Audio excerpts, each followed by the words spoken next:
తాజా అంశాన్ని చూస్తున్నాం. నీట్ యూజీ రీ ఎగ్జామ్ దృష్ట్యా టెలిగ్రామ్ ప్లాట్ఫామ్పై తాత్కాలిక ఆంక్షలు విధిస్తూ కేంద్రం కీలక నిర్ణయం తీసుకుంది. దీనికి సంబంధించిన మరింత సమాచారం మా ఢిల్లీ ప్రతినిధి అరుణ్ అడిగి తెలుసుకుందాం.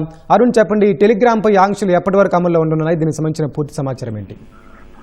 నీట్ పరీక్ష పత్రాల లీకేజీ వ్యవహారం పైన దర్యాప్తు కీలకంగా ముందుకు సాగుతున్నటువంటి దశలో మరోవైపు రెండోసారి నీట్ పరీక్ష నిర్వహించాలని, అది ఈ నెల 21వ తేదీన అంటే మరొక 5 రోజుల్లో ఈ పరీక్ష నిర్వహించడానికి కేంద్ర ప్రభుత్వం సిద్ధమైంది. అందుకు సంబంధించి పకడ్బందీ ఏర్పాట్లు చేస్తున్నటువంటి క్రమంలో తమకు వచ్చినటువంటి సమాచారం మేరకు కేంద్ర ప్రభుత్వం అనే కీలకమైనటువంటి నిర్ణయాలు తీసుకోవాలని చెప్పి నేషనల్ టెస్టింగ్ ఏజెన్సీ, అదేవిధంగా కేంద్ర విద్యాశాఖ చేసినటువంటి పలు విజ్ఞప్తుల మేరకు కేంద్ర ప్రభుత్వం ఈ రోజు ఒక కీలకమైనటువంటి నిర్ణయం తీసుకుని దేశంలో టెలిగ్రామ్ యాప్ సంబంధించినటువంటి సేవల్లో అనేక నిషేధాలు విధిస్తూ అనేక నియంత్రణ అన్ని విధాల నియంత్రణ చేయాలని చెప్పి కేంద్రం నిర్ణయించింది. ఈ మేరకు కేంద్ర ఐటీ శాఖ ministry of IT and communication కి సంబంధించినటువంటి మంత్రిత్వ శాఖ కీలకమైనటువంటి ఉత్తర్వులు జారీ చేసింది.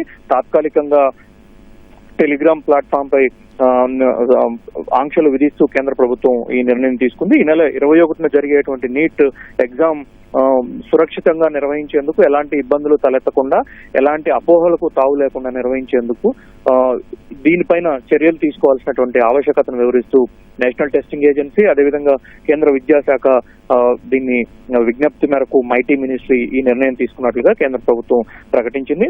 టెలిగ్రామ్ ఈ నెల 21న నీట్ పరీక్ష అండర్ గ్రాడ్యుయేట్ కు సంబంధించినటువంటి పరీక్ష జరగనున్నటువంటి నేపథ్యంలో ఈ నెలాఖరు వరకు అంటే జూన్ 30వ తేదీ వరకు టెలిగ్రామ్ యాప్ పైన ఆంక్షలు విధించాలని, టెలిగ్రామ్ యాప్ కు సంబంధించి ఎడిటింగ్ ఆప్షన్స్ ఎట్టి పరిస్థితుల్లో లేకుండా చేయాలని చెప్పని నిషేధించింది. ఈ మేరకు టెలిగ్రామ్ నిర్వహిస్తున్నటువంటి సంస్థకు కూడా పూర్తి స్థాయి సమాచారాన్ని చేరవేసినట్లుగా కేంద్ర ప్రభుత్వం వెల్లడించింది. ఇటీవల పేపర్ లీక్డ్ నీట్, అదేవిధంగా రీనీట్ 2026 పేరుతోటి టెలిగ్రామ్ లో గ్రూపులు ఏర్పాటు చేసి ఆ గ్రూపుల్లో పాత పేపర్లు, అదేవిధంగా గతంలో లీక్ అయినటువంటి పేపర్లన్నింటినీ సర్క్యులేట్ చేస్తున్నారని, ఈ సర్క్యులేషన్ తో విద్యార్థుల నుంచి లక్షల రూపాయలు వసూలు చేసి అక్రమాలకు పాల్పడుతున్నటువంటి ఒక ముఠా గుట్టురట్టయినట్లుగా కేంద్ర ప్రభుత్వం తన ప్రకటనలో వెల్లడించింది. నీట్ పరీక్షకు సంబంధించి ఇప్పటి వరకు ఎలాంటి గతంలో మే మొదటి వారంలో జరిగినటువంటి పరీక్ష తర్వాత ఇప్పటి వరకు పరీక్షకు సంబంధించినటువంటి పత్రాలు కానీ, అందుకు సంబంధించినటువంటి వివరాలు కానీ అక్కడ బయటికి లీక్ అవటం కానీ, బయటికి పొక్కటం కానీ జరగలేదని, ఎట్టి పరిస్థితుల్లో వదంతులను నమ్మొద్దని, విద్యార్థులు ఏవైనా అభ్యంతరాలు, ఏవైనా సూచనలు, సలహాలు, సమాచారం కావాలంటే అధికారిక వెబ్సైట్ ద్వారా మాత్రమే తెలుసుకోవాల్సిందిగా ఈ సందర్భంగా కేంద్ర ప్రభుత్వం విజ్ఞప్తి చేసింది.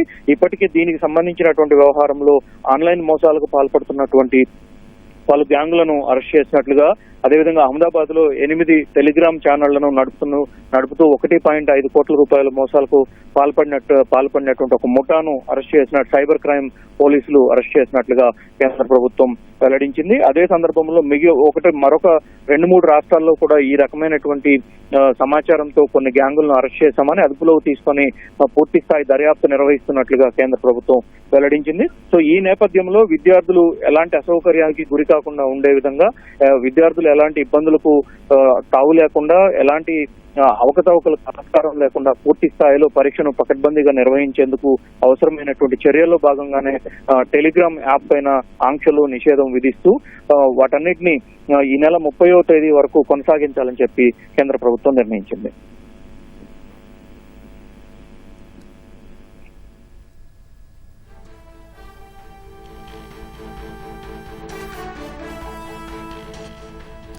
ధన్యవాదాలు అరుణ్.